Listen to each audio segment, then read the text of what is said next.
we start decorating for the holidays here at Anderson's usually in September. And everyone comes in and they complain because we're starting to pull some of the Christmas stuff out. And they say, why don't you ever do anything, for fall? And it's like, well, we do. And we have a really great selection of fall decor. So if you'd still like to decorate for fall, all of our fall decor is on sale. It's 25% off, and we have some great pieces. We've got some gorgeous wreaths for your door, for Thanksgiving, or just for fall, and they are beautiful, and they hold up really well. You can keep them from year to year.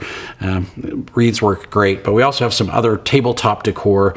We've got pilgrims. We've got some really cute signs with sayings. We've got pumpkins. We've got tabletop, centerpieces as well too.